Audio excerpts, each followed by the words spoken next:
Olá, neste vídeo irei apresentar o trabalho prático da disciplina de Concepção e Circuitos Integrados do Programa de Pós-Graduação em Computação da Universidade Federal de Pelotas.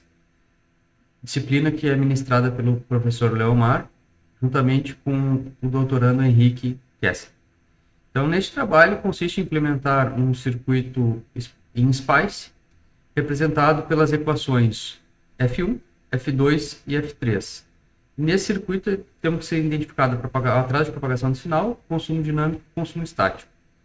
Então, os atrasos da entrada devem ser feitos utilizando fontes PWLs e essas vão estar conectadas em dois inversores em séries. A métrica de atraso FON-out 4, ela tem que ser utilizada e está conectada à saída do circuito proposto. A porta lógica projetada deve ser dimensionada com um L mínimo da tecnologia.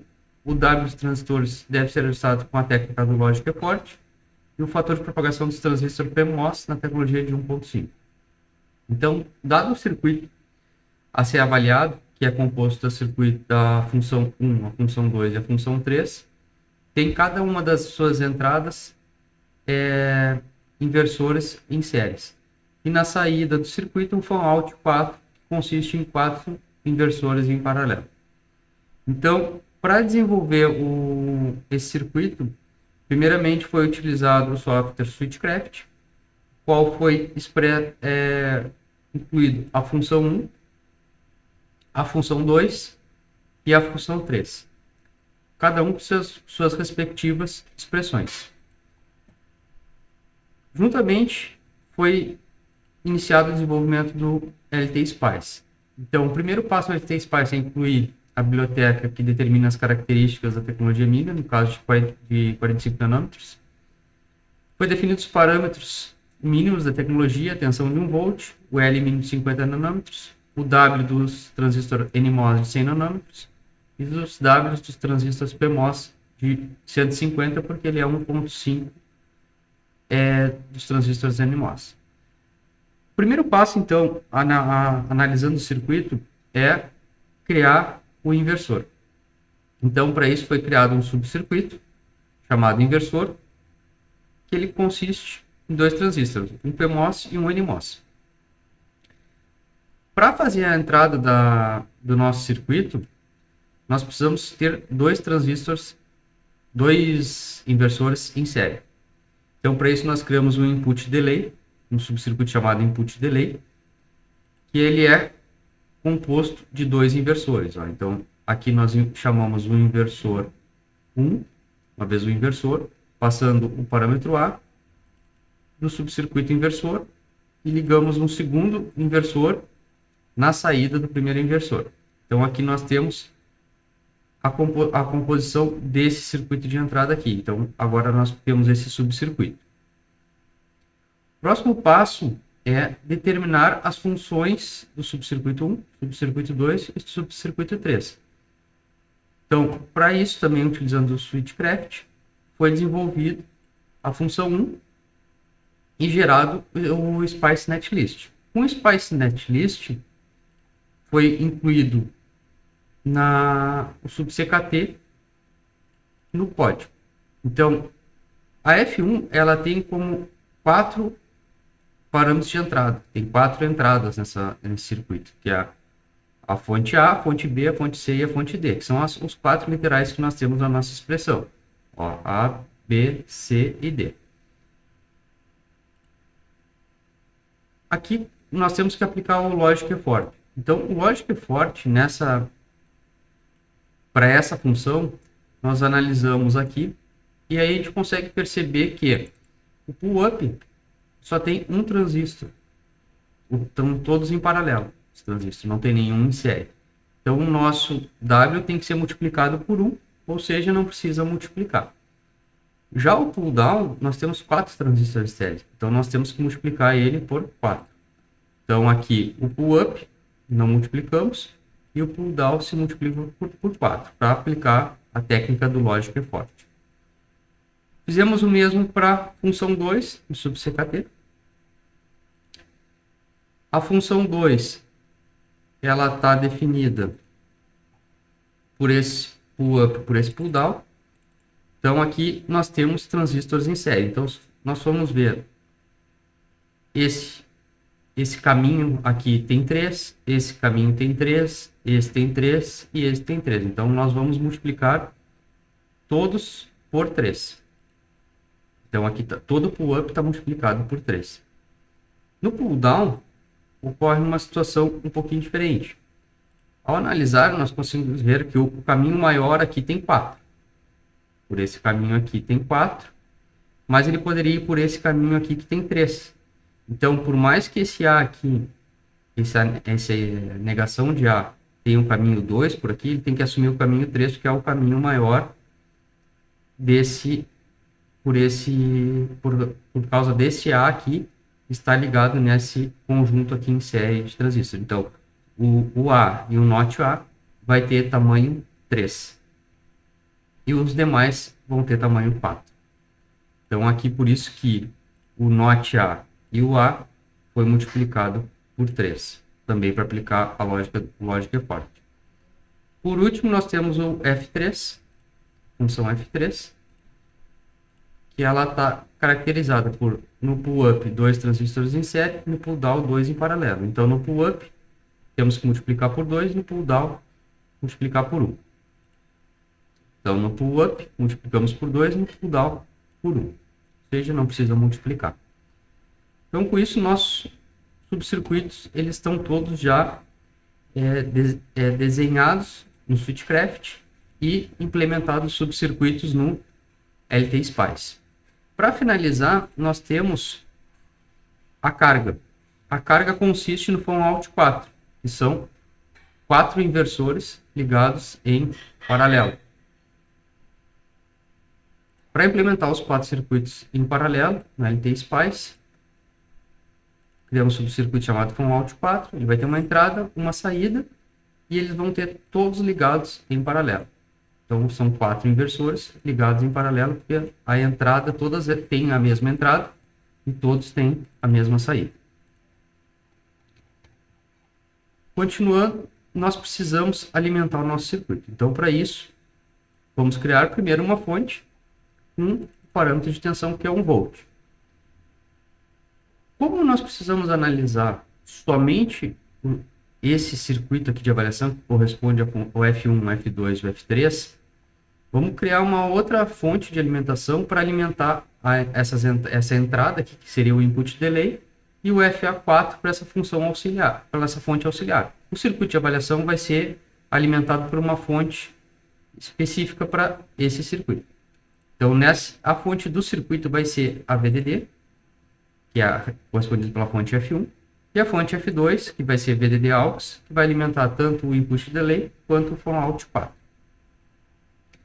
Como foi visto, a gente tem 4 entradas, que seria o A, o B, o C e o D, os 4 pulsos que fazem o nosso circuito, nas nossas funções. Para desenhar as fontes PWL, nós precisamos identificar os arcos de transição dessa função.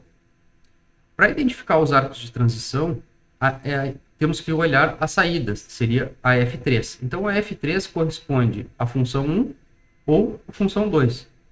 Então, para ver os arcos de transição, foi criada essa função, essa expressão, F1 ou F2, e incluídas 2 expressões aqui para ser mais fácil de analisar a tabela verdade. Então, conseguimos analisar e montar as nossas fontes PWL apenas usando os arcos de transição. Os arcos de transição são aqueles onde nós alteramos apenas um bit de uma posição de uma entrada e reflete uma alteração da saída. Então, neste caso aqui, foi alterado, por exemplo, de D, a entrada D de low para high, automaticamente a saída também sofre uma alteração. Então, nós temos que identificar todos esses arcos de transição. Para facilitar, vamos usar uma ferramentinha que eu desenvolvi, que nós colamos os arcos de transição, a tabela verdade, e é gerado os arcos de transição. Então, esses são os arcos de transição para F1 ou F2. Sabendo dos arcos, agora nós conseguimos identificar os tempos. Então, na fonte PWL, a gente determina que num determinado instante de tempo, essa fonte vai ter um pulso low ou high, ou seja, uma tensão específica. Então, aqui no mesmo identificador de arcos, tem os gráficos de sinais aqui. Então, nós conseguimos ver aqui a tensão para entrada A. No instante 0, ela começa com 0 e vai até o instante 1. Então, aqui no Net Spice List, a gente determina do instante 0 até o instante 1, ele está com a tensão 0. No instante subsequente, no 1.01, 0.01 nanosegundos, ele vai estar na tensão da fonte e vai até os 2 nanosegundos. É o que está representado aqui. Ó. Então, do 1.001 até o 2, ele vai com a tensão. Depois a tensão, novamente, volta para 0. E vai a 0 até o 4 nanosegundos. Então, do 2.001 cai para 0, vai até os 4. No 4.001, vai a tensão e vai até assim. E esse procedimento vai sendo repetido para todos os intervalos e para todas as entradas. Então, com isso, nós conseguimos montar as nossas fontes de transição, as fontes PWL, para alimentar o nosso circuito. Agora, resta inicializar o nosso circuito. Então, o primeiro passo é criar um input delay para a entrada A. Então, para a entrada A, nós estamos criando esse input delay aqui da entrada A. Então, nós vamos ter um para a entrada A, um para a entrada B, para C e para D. Então, é o que está sendo feito aqui. Nós criamos um input delay com a entrada A, um input delay com a entrada B, um para C e um para D. E cada um tem uma saída. O out do input delay A, do input delay B, C e D.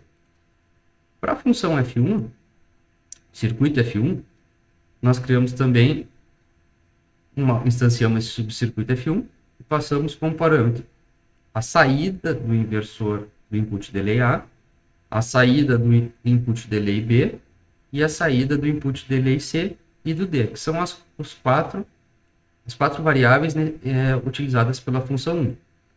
Pela função 1 aqui nós conseguimos ver, ó, o A, B, C e D. O mesmo nós fizemos para F2. A F2 usa o A, o B e o C. Cada uma das funções vai ter uma saída. A saída de F1 e a saída de F2. Então, a saída de F1 e a saída de F2 vai ser a entrada para o subcircuito F3. Como está aqui no enunciado. Então, a saída do F1 e a saída do F2 vai ser a entrada da F3. E a saída do F3 é colocada no out F3. No final do circuito, a saída do F3 é ligada na entrada do fan-out 4. Então, a saída do F3 é colocada na entrada do fan-out 4. Então, com isso, o nosso circuito está totalmente montado. Então, como nós criamos duas fontes de alimentação, os inversores de entrada, os inputs delay, eles estão sendo alimentados com a VDD AUX, assim como o fan-out 4. Então, o fan-out 4 e o input delay estão sendo alimentados com a função, com a fonte auxiliar. Já o circuito que corresponde a F1, F2 e F3, estão sendo alimentados com a fonte VDD, que é a fonte principal aqui do nosso circuito. Então, agora, conforme solicitado no trabalho, nos resta apresentar os atrasos do circuito, certo? Então, os atrasos do circuito são medidos baseados nos arcos de transição. Então, executando o nosso circuito, simulando o nosso circuito, nós temos essa saída. Então, os gráficos aqui da entrada A, podemos compará-lo com os arcos daqui. Então, nós vamos perceber que o gráfico ele se repete. Então, já é um bom indício que está certa a implementação das nossas fontes. Como foi montado as fontes, nós precisamos verificar, então. O primeiro arco de transição, ele ocorre quando? Ocorre nesse ponto aqui. Então, quando nós mudamos a variável A, reflete na saída. Então, esse arco de transição, ele ocorre a 1 nanosegundo. Então, nós medimos a transição de high para low, porque a nossa saída aqui de F3 está em high. Quando nós alteramos a entrada de A de low para high, muda a saída. Então, quando no 1 nanosegundo nós vamos verificar o valor da tensão quando tiver de 50% em highs, ou seja, o meu trigger vai disparar quando estiver subindo A, ou seja, quando o A estiver de low para high. Nós vamos verificar a saída do F3, que é a saída do nosso circuito, indo para fall, ou seja, quando está indo de high para low. Então, esse procedimento ele é feito quando está indo de high para low, assim como vai de low para high. Então, é as duas medidas de atraso. E esse processo é feito para todos os arcos de transição. Então, para 00, 01, para todos os arcos de transição é feito. A única variação que ocorre é quando ocorre a transição, o arco de transição. Após realizados todos os arcos de transição e executando a nossa simulação, nós temos os atrasos. Então, se perceber, todos os atrasos aqui, o maior de todos seria esse 9.9 daqui desse arco de transição, 1C. Então, esse aqui, o 9.9, é o arco que tem o maior tempo, leva o maior tempo para ser executado. Então, aqui é um ponto crítico, nós não conseguimos melhorar o circuito devido a esse arco de transição. Então, esse aqui seria o arco crítico quando ele está indo de low para high. Próximo item que foi solicitado no trabalho é os valores de consumo dinâmico e estático. Então, o consumo dinâmico, ele é medido analisando a nossa fonte. Então, nós vamos ver Então, aqui nós vamos ver a tensão, a média de tensão obtida da fonte 1, que é a fonte do nosso, que a gente definiu para o nosso circuito, que é SF1, e o VDD. Então, nós calculamos a média de consumo. Como o circuito a gente precisa multiplicar por -1, porque não existe tensão negativa. Então, ele estava dando negativo, nós multiplicamos. Do 0 nanosegundos até 66 nanosegundos, que é o nosso tempo de simulação do nosso circuito total. Esse é o consumo médio dinâmico do circuito. O consumo estático, ele se refere ao consumo que ocorre em cada arco de transição. Então, ele segue a mesma forma, a mesma sintaxe de medição, só que nós vamos agora olhar apenas o tempo onde o circuito está estabilizado. Então, nesse caso aqui, o primeiro arco de transição, ele estabiliza, se nós formos ver, aos 2 nanosegundos ele está estável. Então, nós vamos pegar os 3 picos nanosegundos anteriores a esses dois, que é onde ele está estável, e vamos fazer a média. Então, nós vamos fazer a média para todos os arcos. Então, esse aqui vai ser o consumo estático, é o consumo de cada arco de transição. E esse procedimento se repete para todos os arcos. Então, aqui nós temos essa mesma situação. Então, se nós formos olhar o último arco de transição, ocorre a mesma situação. Então, o último arco de transição seria esse aqui. Então, ao analisarmos esse aqui, ele estabiliza aos 65 nanosegundos. Pegamos 3 picos anteriores, 61,97, a mesma coisa. Então, 65, desculpa aqui, 65, 64,97. do nosso tempo de verificação para esse arco de transição. Com isso, foi identificado o consumo estático, o consumo mínimo, foi definido os tempos de atraso, os subcircuitos, e foi feita a simulação também utilizando o método GEAR conforme solicitado. Através aqui do log, é possível ver que a gente utilizou o método GEAR, que ele tem uma precisão melhor na simulação. Acho que era isso que foi solicitado pelo trabalho. Até mais.